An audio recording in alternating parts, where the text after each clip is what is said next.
My warm greetings to everyone. It's a real pleasure for me to be part of this exciting discussion on queer bodies and political dynamics caught in the web. In Cameroon, prejudice against lesbians, gay, bisexual, and transgender people is both very common and very public. You can be beaten on the street, you can go to jail, and even be killed because of being gay, and this with the consent of the police, of authorities, and families. Actually, there is a well-known trans woman in prison. Her name is Shakiro, in reference to the hip-hop artist Shakira. Zamina, mina, waka, waka, I don't know if you guys, I'm sure you all know who she is. So Shakiro, the Cameroonian Shakira, has a Facebook account and a YouTube channel where she's openly trans and gay and proud. I feel really sad about the fact that she's in prison, because when I presented my work in last October, I talked about her activities online and what she was doing at that time. And now I'm talking about someone who is in jail simply for who she is. In Cameroon, homosexuality is often assimilated to the cycles of power.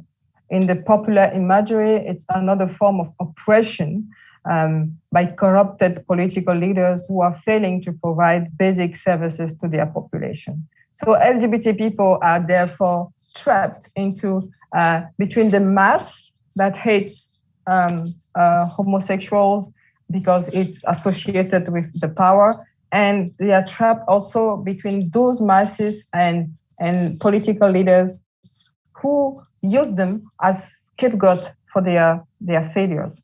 The political environment, but precisely the actual regime, the president is in power since 1982, is not only homophobic and hostile to sexual rights, but it's also strongly against any political activities that stand against the power. So protesting in Cameroon is dangerous, as in many authoritarian and totalitarian contexts. Shakiro and many other gays and trans people, some are in prison. Cameroon is the country where, in Africa, where there are many people, many gay and lesbians are in prison in Africa. This is a report from Human Rights Watch. And a lot of them, even I can say all of them, live in fear that it could be their turn anytime. The arrest of Shakiro is a perfect illustration, because she has, those online channels. This is the perfect illustration of the government cyber control. The government has already cut the internet twice, for example, in some regions in Cameroon during political crisis. The case of Shakiro also marked a turning point in queer digital activism in Cameroon, because for the first time, there is an online campaign with the hashtag Free Shakiro. You can join the campaign online. This has been signed by approximately 10,000 people, with a clear call on the government to release her and to put in place measures for her safety and her well-being. Digital activism here in this communication refers to a deliberate action online or through ICT to try to bring about social or political change. By queer digital activism, I mean a deliberate action taken by queer folks individually or collectively to bring about change in their environment. I've organized my communication around two main points. I will start by presenting the background of this study, the study this communication is derived from, and then I will discuss the characteristic of queer digital activism in Cameroon. So what about the background? This communication is derived from a postdoctoral research on the internet at risk sexual practices and HIV/AIDS. As documented by a previous study, the internet is a popular medium for those who cannot freely express themselves outside of the mainstream channels. And that's the case, for example, for those who do not reach or cannot live their sexual life freely My goal was to see to what extent the internet shapes sexual behavior and how HIV prevention policies might better reach key population. I will skip here the digital landscape of Cameroon, access to mobile phone, people who use the internet, and the BZS application. To share a little word about the method that I've applied, it was a mixed method approach, a questionnaire that was designed and distributed online, and also qualitative method used consisted in face-to-face interview with people recruited online, observation and chat, and also chat online. So I said that the initial aim of this research was to see to what extent access to the internet does or does not modify sexual practices and exposure to risk infection. It is the way in which my research has been received and also the result that led me to go from a health perspective to gender, sexual, and power dynamics. First, the refusal of the authorities to grant me a research permit means that there is a clear position on the part of the state not to make sexual minorities visible. They don't want to see them, so if they are not seen, they don't exist. And if they do not exist, violations on their human rights are not a question. The research permit was difficult to obtain because same-sex practices are forbidden legally in Cameroon. You can go in prison. So I therefore extended my sample to the general population, men and women above 18, sexually active and possessing a way to access the internet. Because I've been rejected twice, and the third time I decided just to extend my sample. But I made sure, however, that I can reach men having sex with men because I included 2 community-based organizations to work with.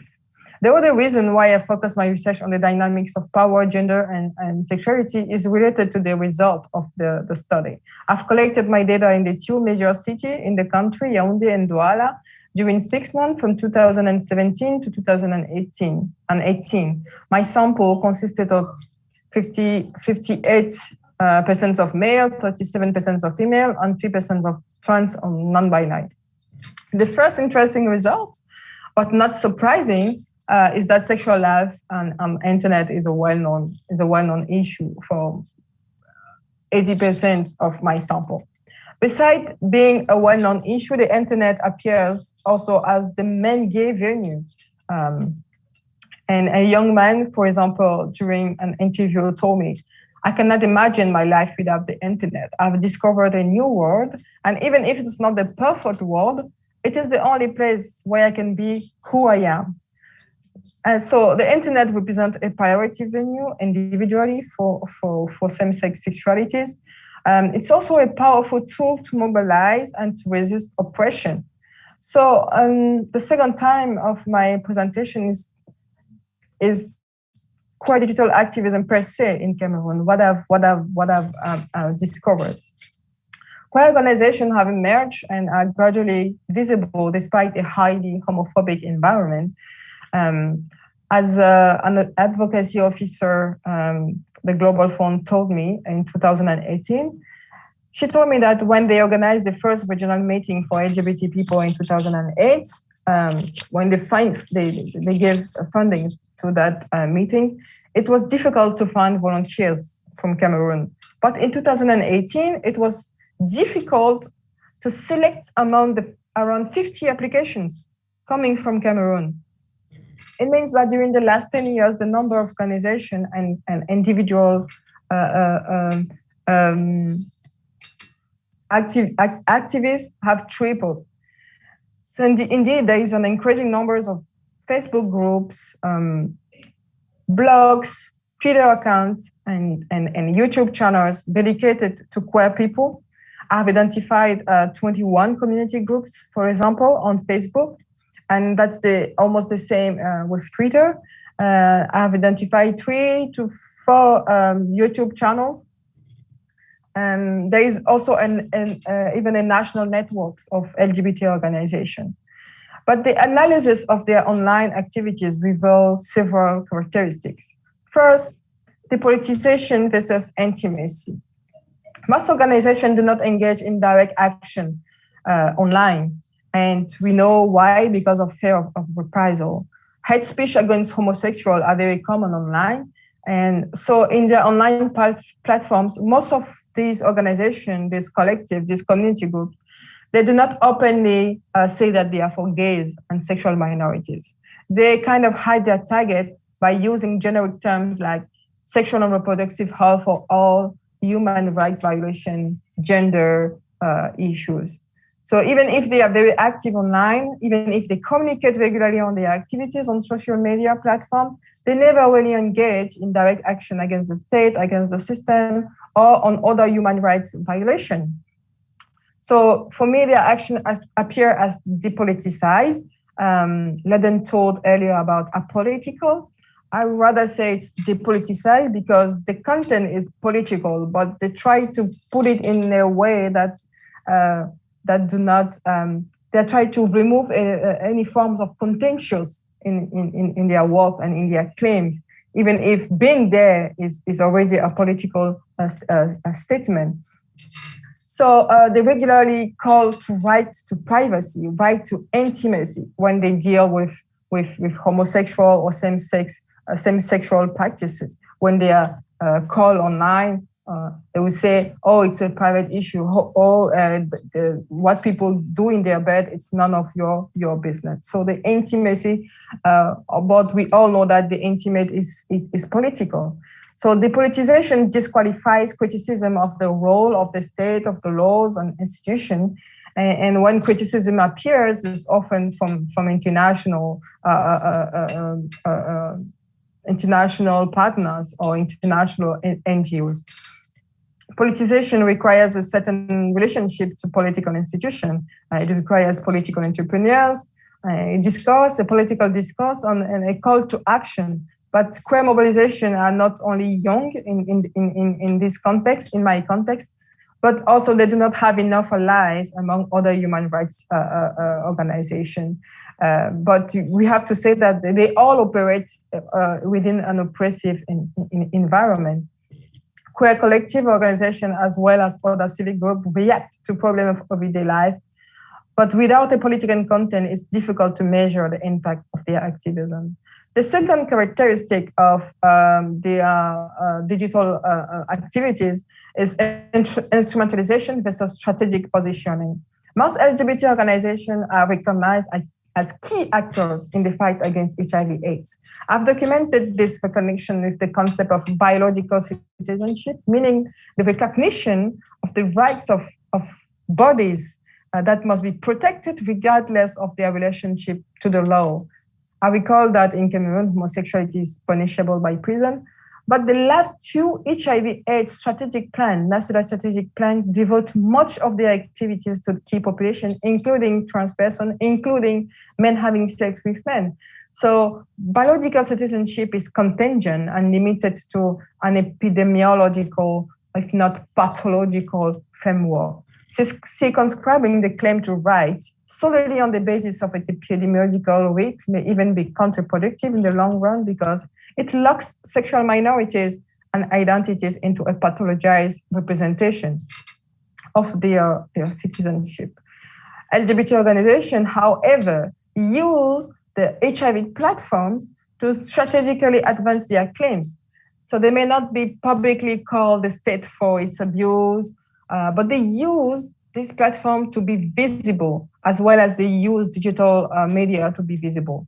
Under the auspices of public health mandates, they have the legitimacy to mobilize and convey people to their activities that sometimes go beyond HIV/AIDS politics activities, but consist also in trainings on human rights abuse reports, trainings with media actors, societal leaders, lawyers, and even police officers.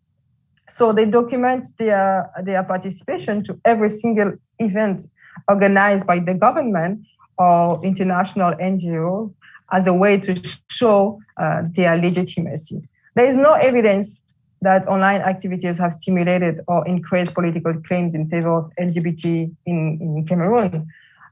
If they have, it has certainly helped to connect people and build a sense of community, a sense of visibility and belonging that is clearly missing offline. But at the same time, they have also fueled online and offline homophobia. I don't have enough time. I think I will conclude on this. Technology, social media, internet access, in my context, are failing to promote digital citizenship. The capacity to engage positively, critically, and competently in the digital environment remain limited, not only by the political environment, but also by a lack of solidarity among human rights defenders. Digital tools, and particularly the internet, do not provide the emancipatory route expected. If it does, it's mostly at an individual level. Yet, change comes from collective action. Without a massive action against human rights violations, they cannot be changed. So challenging and transforming power structures and hierarchies through digital practices cannot be isolated from political struggles on human rights. The perfect illustration of this is the NSARS movement in Nigeria, with a very popular hashtag NCRS. Respect of queer human rights can only be achieved in a context where the power is balanced and accountable, where protesting is not dangerous, and where everybody have equal chances to exercise their rights. So I will end here, and because I've done my time, and I will give the floor to the next speaker, who is Antoine. Antoine, you have the floor. Insects are more elevated than you, LGBT people. Stop promoting for homosexuality before God's wrath falls upon us because of you, LGBT people. May God heal you and give you reason. You need a psychologist. These are some of the homophobic comments on the social media videos of Lebanese LGBT organizations. These comments reflect existing homophobic sociocultural norms in the country. And within these norms, Lebanese organizations carry their activism. Here, I would like to thank Martin, Hakan, CRASSH, and all of you for giving me an opportunity to speak about LGBT social media activism in Lebanon. Through regional and transnational relationship building and spreading LGBT knowledge, this activism defies Lebanese heteronormative social structures and discriminatory laws. The Article 534 of the Lebanese Penal Code is an example of these discriminatory laws, as it can be used to punish consensual same-sex relationships by up to 1 year in prison. Before I proceed further, I start using now the term مجتمع الميم instead of LGBT people, and مثلي مثلية متغيرة النوع الاجتماعي and غير نمطيي الجندر instead of gay, lesbian, transgender women, and non-binary. The Lebanese organizations mostly use these terms, these Arabic terms, in their social media videos. And I explain later that this is an important tactic of their strategy. In this early stage of my research, I analyzed 12 videos of 4 Lebanese organizations working directly with Mujtama al-Mim. And I adopted a social media affordances approach to organize my findings. I focused on the affordances of association, visibility, persistence, and editability. And even though it is difficult to draw a hard line between these affordances, I present today some findings within the affordance of association, and I touch on the affordance of visibility. By the affordance of association, I mean the potential for weaving relationships online and the potential for social media users to engage with online information. Engaging with online information is essential for Mujtama al-Mim. This information can include personal experiences and the sharing of reliable Mujtama al-Mim knowledge, which is hard to find offline. If we take, for example, the intervention of this participant in one video saying, I've heard this one a lot, that al-mithliya is a disease. It affected me a lot because when I was younger, I didn't know much. I didn't have many sources to read on the issue, especially when I was 12 or 13. You'd hear everyone say al-mithliya is a disease. You are sick. You have to seek treatment. But when you educate yourself, you understand that it's totally normal. This participant shares her personal experience of symbolic violence and brings up the matter of the scarce information available for Mujtama al-Mim, especially at a younger age. To counter this lack of information, the social media videos I analyzed form a vessel for sharing information and peer learning for Mujtama al-Mim. This kind of learning is essential for sexual minorities so they can access the proper tools to express their identity. This video participant says it perfectly.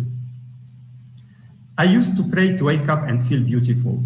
I was 9 or 10. My idea of beauty was a person that's not male or female, but I had never seen anyone like that. Usually, people غير نمطيي الجندر are comedic material.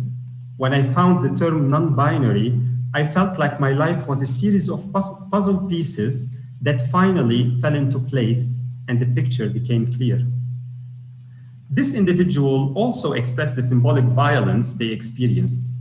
They explained they were exposed to prevalent ideas in the society portraying people غير نمطيي الجندر as abnormal and comedic material.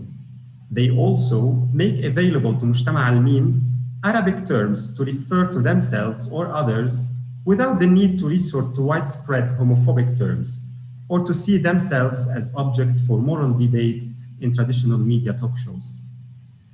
Through these videos, the organizations transform social media into a space where Mujtama al-Mim can create a counter-public to share knowledge and issues of concern. Initially, LGBT counter-publics address their discourse inwardly, reflecting a subculture intelligible to the sexual minorities who create it. Nonetheless, the publicness of social media videos generates an opportunity to transgress and change prevailing sociopolitical norms on homosexuality. For example, this video participant targets the audience at large. People should know that المثلية الجنسية, تغيير النوع الاجتماعي, and عبور النوع الجندري are not diseases. They should look more at the issue and read the declarations of the World Health Organization and look at the psychological studies. Now I touch on the affordance of visibility as I move to discuss transnational networking. The defiant visibility of Mujtama al-Mim is clear in the social media videos I analyzed. Visible Mujtama al-Mim rebel against those who want to push them into invisibility. In one video, we see a man approaching a mithliya holding the hand of her girlfriend, and they were sitting in a street coffee shop. He tells her to release her girlfriend's hand under the pretext that the Lebanese society does not tolerate al-mithliya al-jinsiyya. She answers him saying, "Okay, I am in Lebanon, still I will not release her hand." This defiant behavior resonates with another example, that of a mithli showing his face on the screen where he comes out to his family. Let's watch him in this video excerpt. The video is by the Lebanese organization, the Arab Foundation of Freedom and Equality in the Middle East and North Africa, and it is publicly available on the Facebook page of this organization. If you would like, after the presentation, I could share the link with you. بهذا الفيديو بدي أقول لكل اللي بقيوا من أهلي، إخواتي من ماما وإخواتي من بابا، إخوالي عمومتي كلهم، بدي أقول لهم هلا إنه أنا جاي وفيكم تتقبلوني فيه. لا، لأنه اللي كنت مهتم إنه يتقبلوني توفوا، فصارت الخبرية إنه ما ضروري نخسر الأشخاص بس يموتوا، لأنه إذا ما تقبلوني أصلاً أنا بعتبر حالي خسرتهم. فالحب دائماً بيغلب، يعني بحس إنه. Okay, this in-your-face attitude toward traditional restriction is a characteristic of what Altman calls the global gay, a transnational category contributing to the expansion of Euro-American homosexual identities. These identities are an essential element of transnational LGBT activism, privileging identity politics, coming out, and public visibility. Hence, engaging with online visibility shows how local activism adhere at times to Euro-American LGBT activism. Besides, Lebanese organizations make themselves accessible and intelligible to non-Arabic speakers across the world by using English subtitles, as we saw in this video. The subtitles included transnational LGBT categories to translate the Arabic terms of Mujtama al-Mim. For example, when a participant says mithli or mithliya, the English translation would be gay and lesbian, respectively.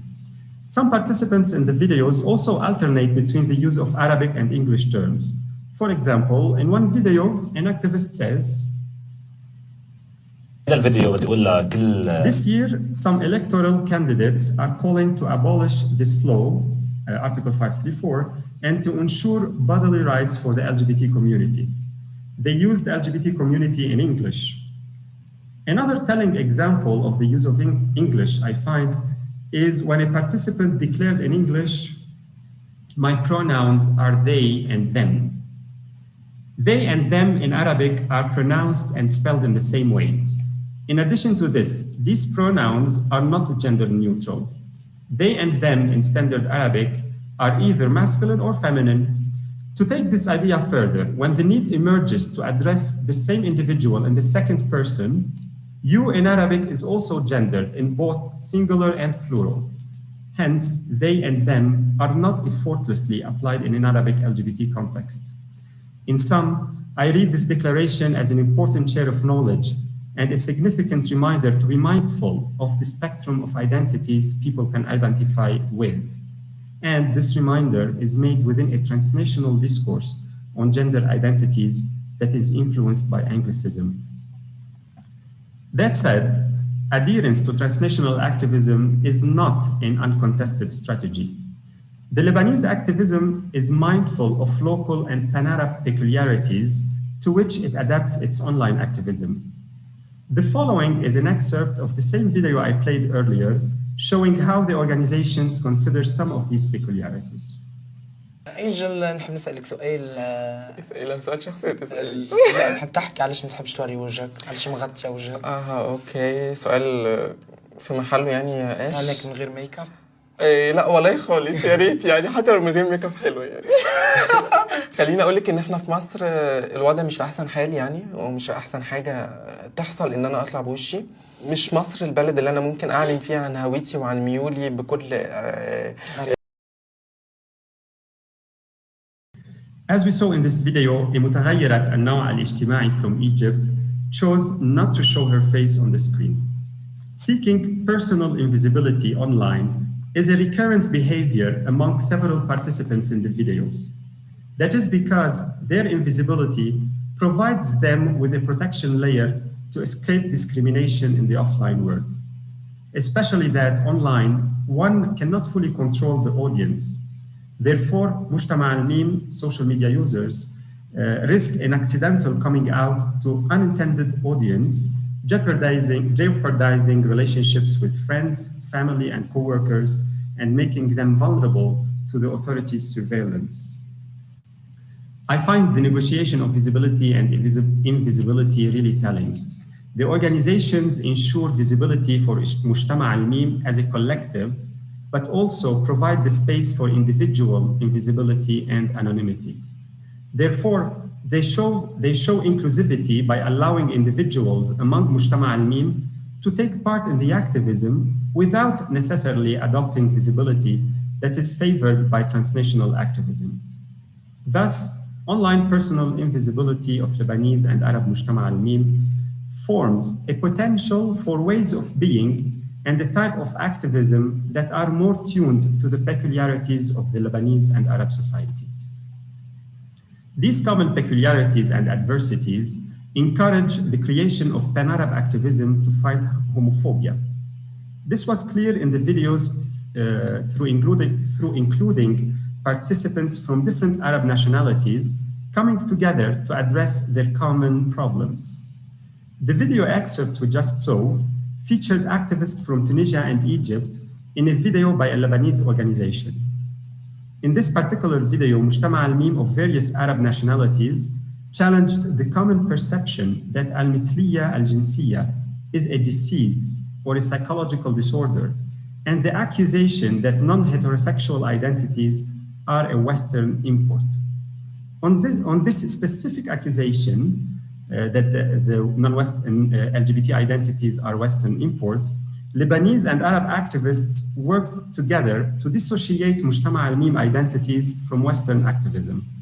They created Arabic non-pejorative words referring to Mujtama al-Mim without the need to resort to the transnational LGBT acronym and categories.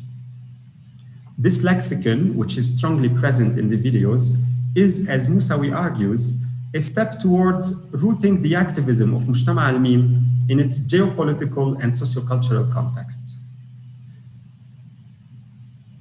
To conclude, by analyzing the social media videos of Lebanese Mujtama al-Mim organizations, I find that the nonprofits defy discriminatory heteronormative social structures. They do so by forming a social media platform to share Mujtama al-Mim knowledge, challenge homophobic laws, and weave networks regionally and internationally to overcome isolation. These online endeavors, just as they get homophobic comments, they also receive positive and encouraging ones, such as love, bravo, great video, thank you for your efforts, guys, keep it up. Thank you.